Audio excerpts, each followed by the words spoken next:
अजय बहुत हार्टलेस था। उसने कुछ भी नहीं कहा और आइसक्रीम खाते हुए अपना सिर हिला दिया।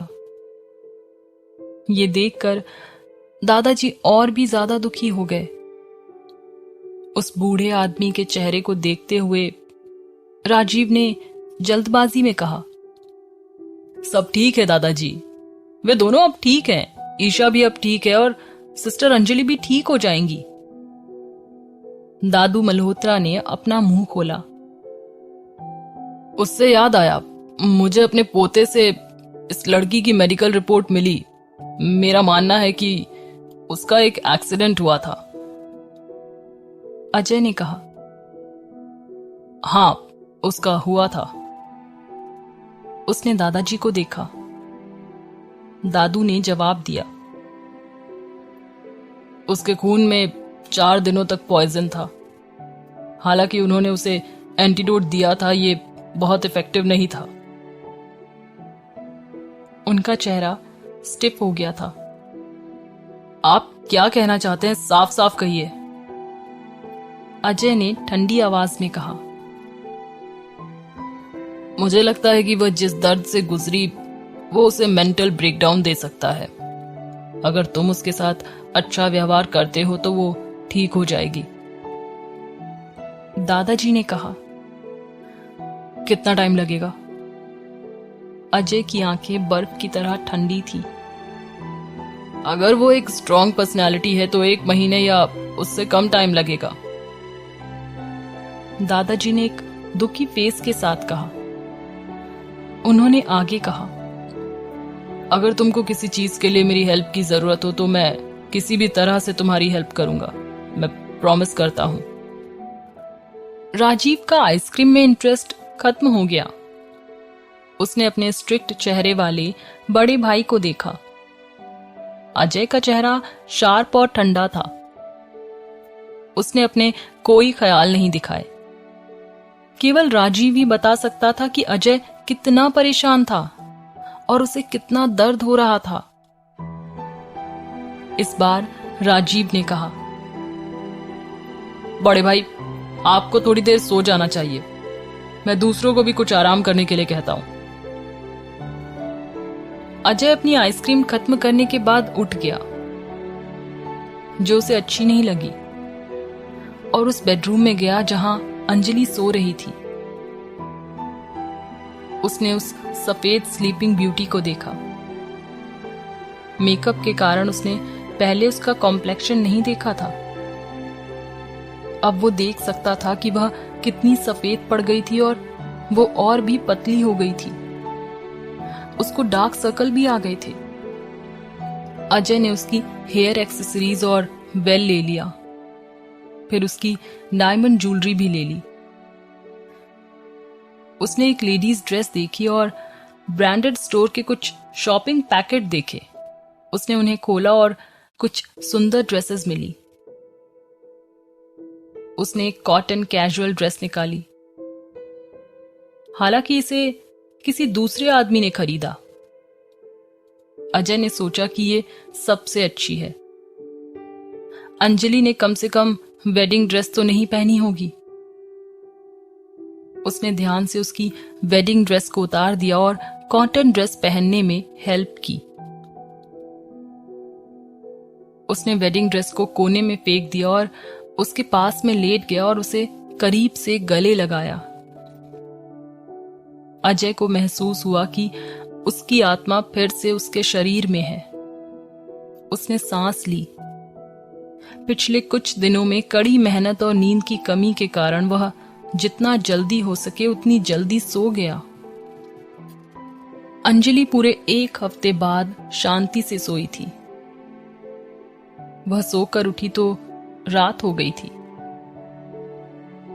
उसने महसूस किया कि उसके शरीर में कोई दर्द नहीं है। वो पहले की तरह ही अच्छी थी। उसे ये अनबिलीवेबल लगा। अगली चीज जो उसने पाई, उस पर यकीन करना और भी मुश्किल था। ये था अजय, जो उसके पास में सो रहा था। उसने सोचा था कि वो सपना देख रही थी। उसने उसके सोए हुए चेहरे, उसके मोटे गर्म होंठ, उसकी कर्वी आईब्रो और उसके आईलैशेस को टच किया। अजय ने किसी के टच को फील किया और उसने ब्लिंक किया। अंजलि के हाथ डर में फ्रीज हो गए। उसने महसूस किया जब वह अपनी आंखें खोलेगा तो वह ओशियन ब्लू पेयर के बजाय काली होगी, जिसे वो देखना नहीं चाहती थी। क्या ऐसा हर बार नहीं हुआ? हालांकि इस बार वे ओशियन ब्लू ही थी। उसकी आंखों से आंसू गिरना शुरू होने से पहले अंजलि ने कुछ पल ब्लिंक किया और उन्हें रोक दिया। उसने धीरे से कहा। उसे डर था कि वह सपने से जाग जाएगी। अज्जू, ये तुम हो? उसकी आंखों में आंसू देखकर अजय के दिल में दर्द होने लगा। उसने भी धीमी आवाज में जवाब दिया, हाँ, ये मैं हूं।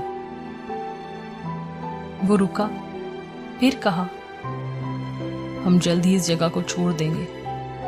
हम घर वापस चले जाएंगे।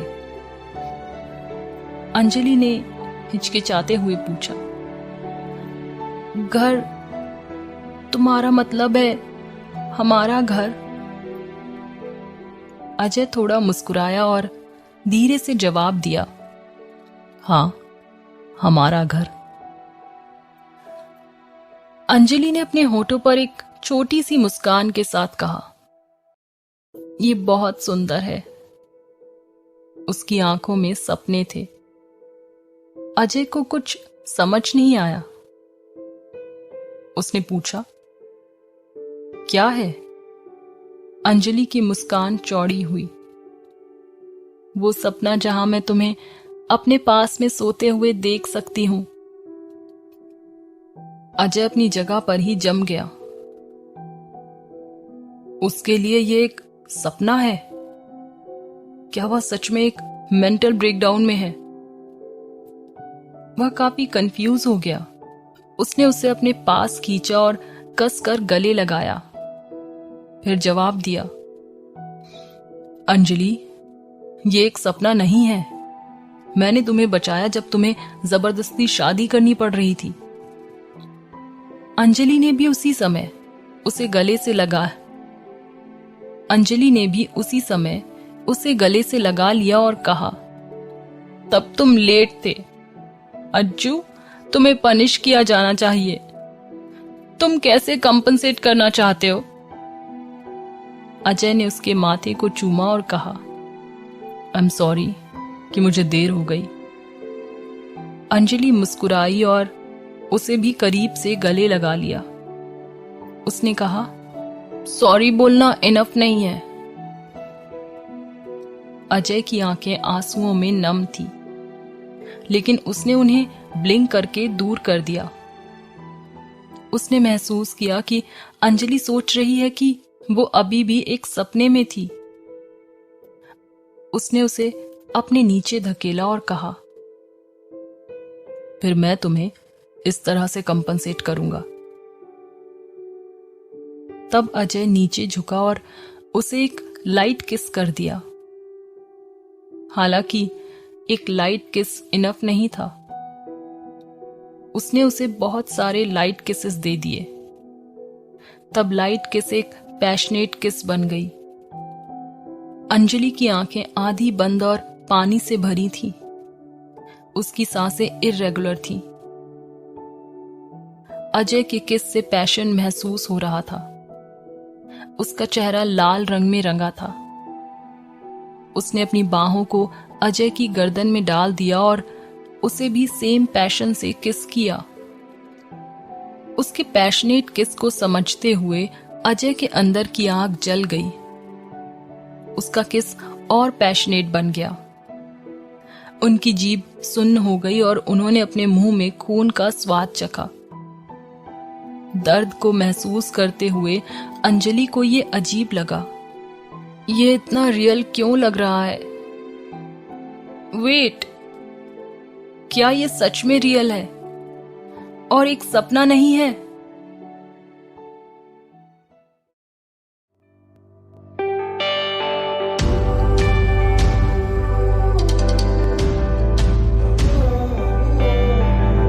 अंजलि ने अपने सामने आदमी को किस करते हुए अपनी आंखें खोली।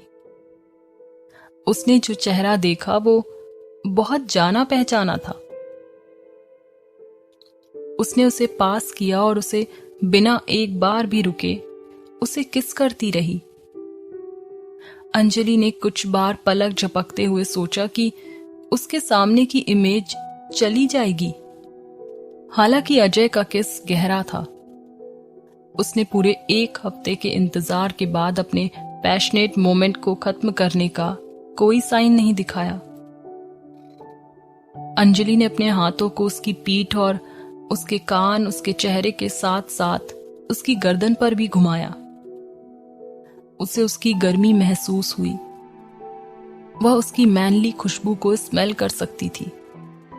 उसके हाथ उसकी चेस्ट पर लगे, वह उसके दिल की धड़कन महसूस कर सकती थी। ये सपना इतना रियल कैसे हो सकता है? क्या ये सच में यहां है? जब उसे समझ नहीं आया कि किस पर बिलीव करना है तो उसने अपनी कमर पर जोर से चुटकी ली। वह दर्द को सहन नहीं कर पाई और वह अचानक बैठ गई। तूफानी मोमेंट को खत्म कर दिया। अजय की आंखें गहरी और डिजायर से भरी हुई थीं।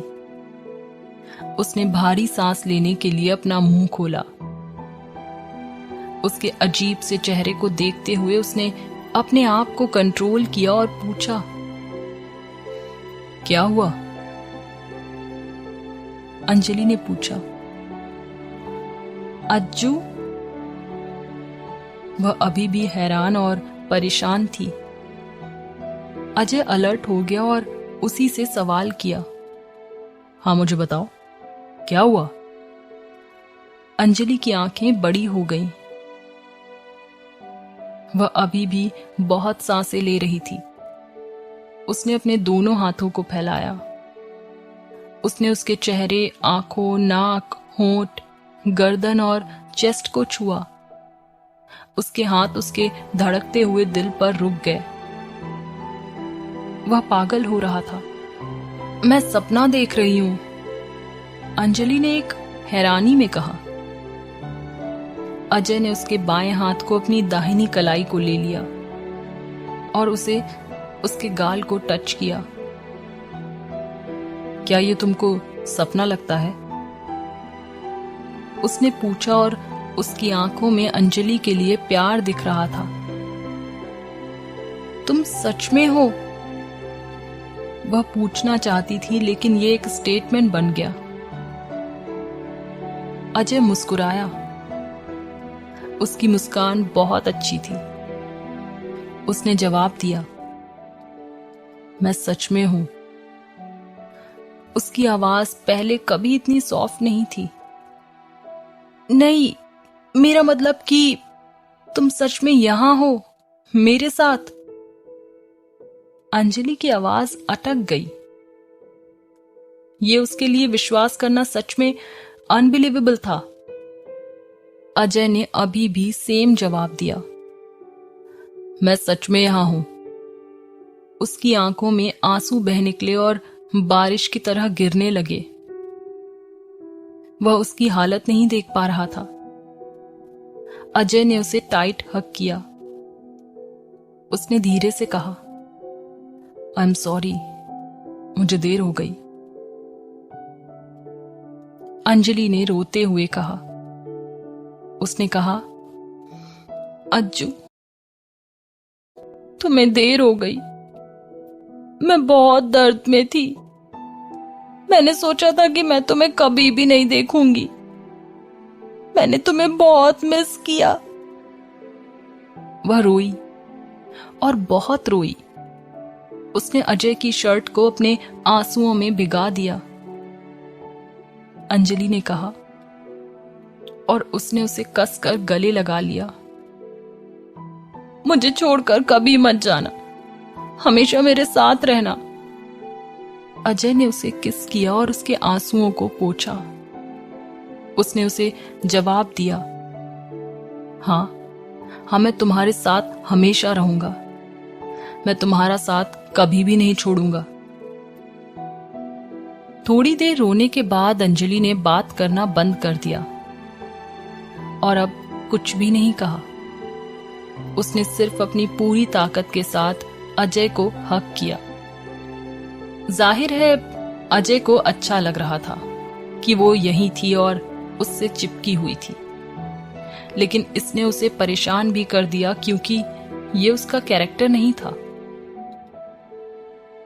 उसने उससे पूछा कि क्या उसे भूख लगी है या उसे नहाने की जरूरत है। हालांकि अंजलि ने कोई जवाब नहीं दिया। वो थोड़ा सा सिसकी और उसे गले लगा लिया। अजय उसे बाथरूम में ले गया। वह देखना चाहता था कि क्या वह उसे रिजेक्ट कर देगी। उसने उसके कपड़े उतार दिए और उसे गर्म पानी से नहलाया। फिर उसने उसकी बॉडी को पोंछा और उसके बाल सुखाए। उसने उसे ब्रश करने में हेल्प की और फिर उसे एक ड्रेस पहनने के लिए दी। अंजलि ने हल्की सी सिसकी ली। वह अजय को देख रही थी। उसकी आंखें उसे एक सेकंड के लिए भी नहीं छोड़ना चाहती थी। फिर भी ना तो उसने कोई आवाज की, ना ही शर्माई। अजय बेहद परेशान था। उसने उसे प्रिंसेस स्टाइल में उठाया और नीचे ले गया। पूरे महल की लाइट्स को जलाया गया था। उसकी फोर्स के कुछ लोग सो रहे थे, उनमें से कुछ कार्ड खेल रहे थे और उनमें से कुछ टेलीविजन देख रहे थे। राजीव ड्राइंग रूम में सोफे पर सो रहा था। अजय उसे किचन में ले गया। इसमें एक बड़ी जगह थी। ये साफ सुथरा था। उनके 2 आदमी सबके लिए खाना बना रहे थे। किचन खाने की खुशबू से भर गया था। उसने उसे एक कुर्सी पर बैठने में मदद की और उसे 1 गिलास गर्म दूध दिया।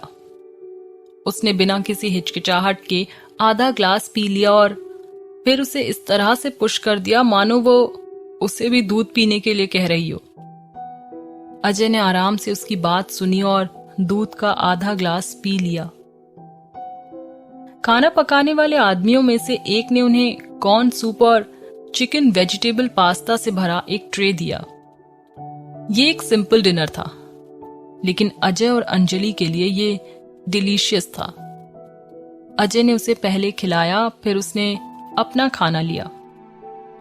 बाद में अंजलि ने उसे गले लगाया और उसे एक बड़ी सी उबासी दी। इशारे को समझते हुए अजय उसे बेडरूम में ले गया और उसे सुला दिया। उसे सुलाना बहुत हार्ड काम था।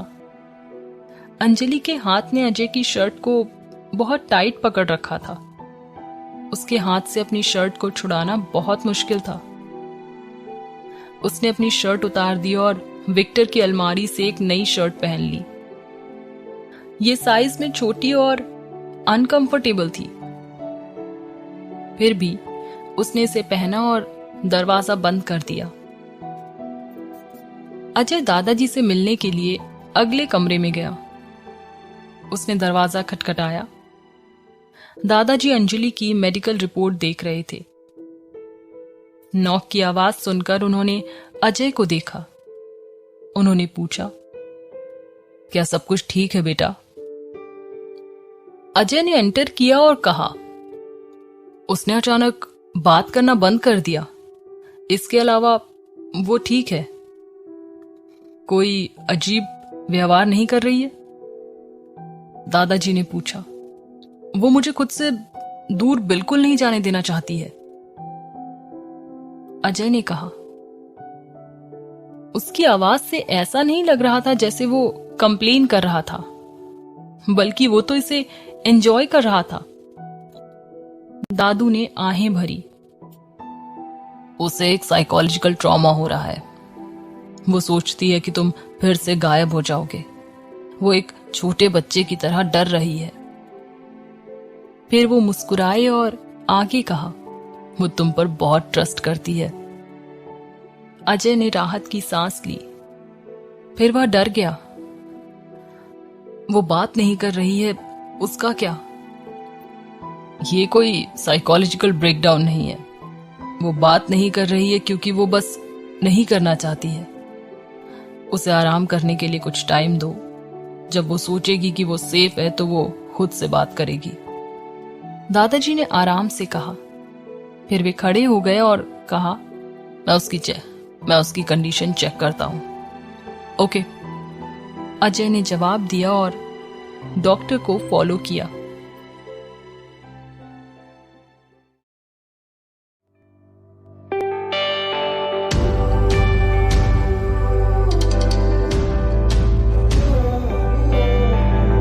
जब अजय और दादाजी बेडरूम में गए तो अंजलि ने अभी भी अजय की शर्ट पकड़ी हुई थी। दादू ने हल्के से खांसते हुए कहा, मुझे लगता है कि तुमको अपनी शर्ट पहननी चाहिए। तुमने जो अभी शर्ट पहनी हुई है वो तुम्हारे लिए थोड़ी छोटी है। तुमको अनकंफर्टेबल फील हो रहा होगा। अजय ने वापस अपनी शर्ट पहन ली। विक्टर की शर्ट को देखते हुए उसने महसूस किया कि उसका मूड थोड़ा इंप्रूव हुआ है। ये शर्ट मेरे मैच की नहीं है, अजय ने सोचा। दादू ने अंजलि का टेम्परेचर, पल्स चेक किया और ब्लड एक ट्यूब में ले लिया।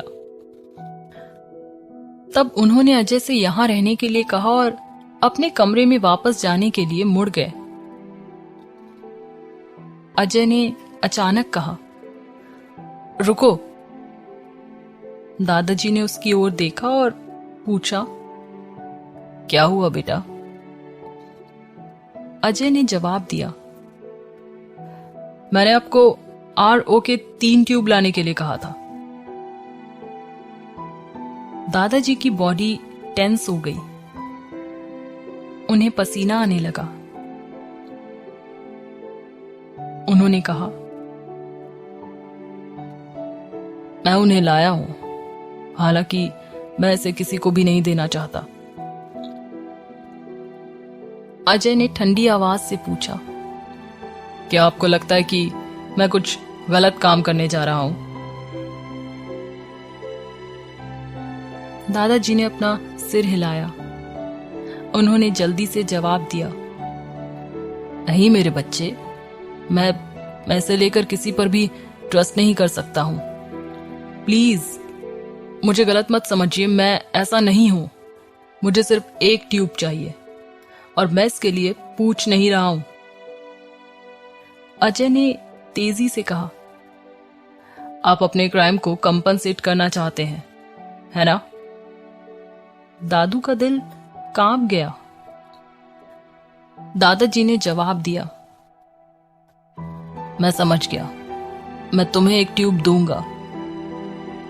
फिर वो चले गए। दादाजी अपनी लेबोरेटरी गए और अपना एक ब्रीफकेस लिया। उन्होंने अंजलि के ब्लड को लैपटॉप से चेक किया। दादाजी ने अपने पोते विशाल को ब्लड सैंपल सेंड किए। विशाल ने तुरंत ही डेटा चेक किया और उसे कोई भी सस्पिशियस पॉइजन या ड्रग नहीं मिला। विशाल ने अपने दादाजी को फोन किया और रिजल्ट बताया। दादाजी ने राहत की सांस ली। उन्होंने एक ट्यूब निकाली जिसमें RO था। उन्होंने एक गहरी सांस ली और अगले कमरे में चले गए और दरवाजा नॉक किया।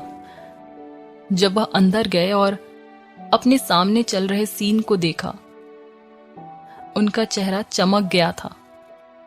अजय प्यार से अंजलि के बाल सहला रहा था और हल्के से उसके पूरे मुंह पर किस कर रहा था। ये एक अनबिलीवेबल सीन था जिसके लिए बेचारे दादाजी प्रिपेयर नहीं थे। उन्होंने अपनी एम्बैरसमेंट को कवर करने के लिए थोड़ा खांसना शुरू किया। अजय ने उन्हें क्यूरियसली देखा। वह रिजल्ट जानना चाहता था। दादाजी ने पहले उसे ट्यूब दिया। अजय ने इसे पकड़ लिया और इसे लेने की कोशिश की। हालांकि दादाजी उसे नहीं देना चाहते थे। जब उन्होंने देखा कि अजय की आंखें फिर से ठंडी हो गईं, तो वो हिचकिचाए और पूछा, क्या तुम इसके बारे में पता नहीं लगाओगे? अजय ने जवाब दिया, नहीं। उनकी आवाज स्ट्रॉन्ग थी। जिस आदमी ने कभी झूठ नहीं बोला, उस पर सभी ट्रस्ट करते थे। दादाजी ने सांस ली और ट्यूब उसे दिया। उसका ब्लड साफ है, उसके ब्लड सेल्स में कोई पॉइजन या ड्रग नहीं है, वह फिजिकली ठीक है। दादू ने धीमी आवाज में कहा। वह अंजलि के जागने से डर रहे थे। फिर उन्होंने कहा, बस उसका ध्यान रखना। ये कहने के बाद कि वो क्या चाहते थे, दादाजी जल्दी ही रूम से चले गए। वो पास वाले रूम में चले गए जहां वो रह रहे थे और अपने पोते को कॉल किया। सेकंड रिंग के बाद विशाल ने कॉल का जवाब दिया। हेलो दादाजी, क्या हुआ है? दादू ने गुस्सा किया। रास्कल, तुम्हारा दोस्त बच्चा पैदा करने के रास्ते पर है। तुम क्यों अभी तक सिंगल हो? एक गर्लफ्रेंड बनाओ और एक बच्चा करो। मुझे 1 साल में एक परपोता चाहिए, समझ गए? अपने गूंगे पोते का जवाब का इंतजार नहीं किया और दादाजी ने कॉल कट कर दिया। फ्रांस में विशाल एक दवा पर रिसर्च कर रहा था। कहीं ना कहीं उसके दादा से डांटे जाने के बाद वो प्रैक्टिकली हैरान था। उसका दिमाग पूरी तरह से उड़ गया था। ये अच्छा था कि राजीव यहां नहीं था, नहीं तो पूरी जिंदगी राजीव उसका मजाक उड़ाएगा। विशाल ने सांस ली और खिड़की से बाहर की ओर देखा। कुछ मिनट बाद राजीव ने बेडरूम में एंटर किया जहां अंजलि सो रही थी। उसने अंजलि की तरफ परेशान होकर देखा और कम आवाज में पूछा, भाभी कैसी है? अजय ने जवाब दिया, वो सोचती है कि मैं गायब हो जाऊंगा, इसलिए वह डर गई है। राजीव अपसेट था। उसने कहा, सिक्योरिटी की कमी की वजह से। उसने अंजलि को इजी और फ्रेंडली फील कराने के लिए बहुत मेहनत की थी और सब कुछ इस मिलिट्री वाले आदमी ने खराब कर दिया था।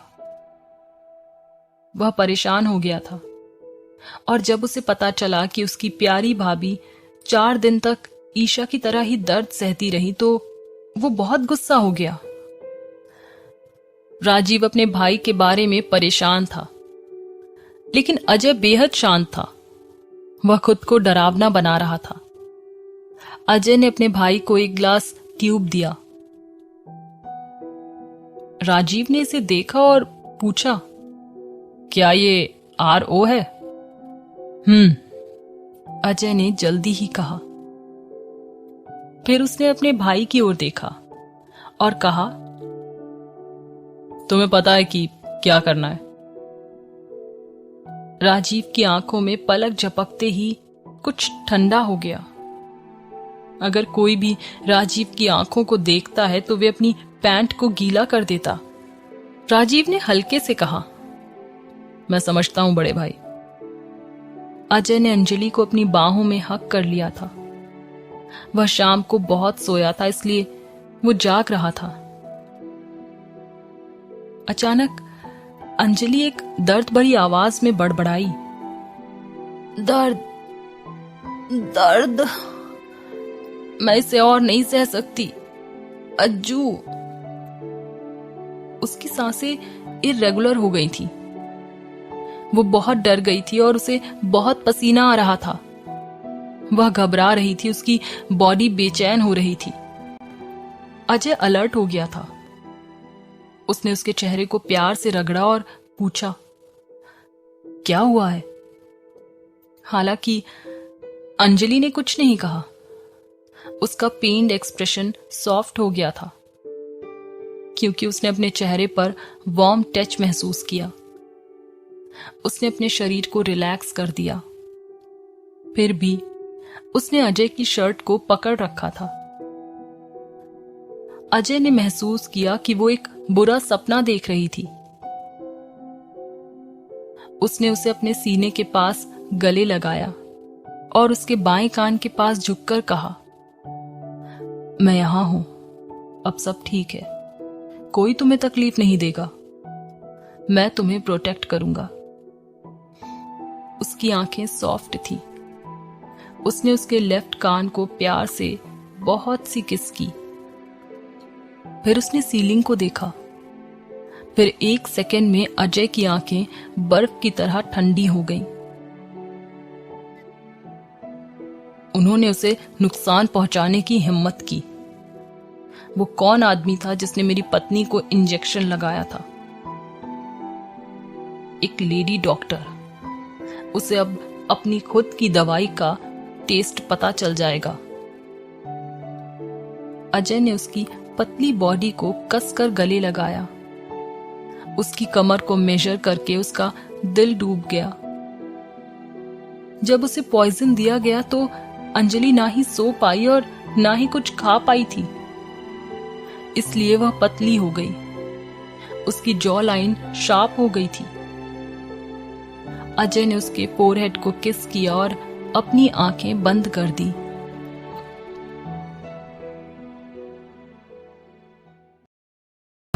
कहां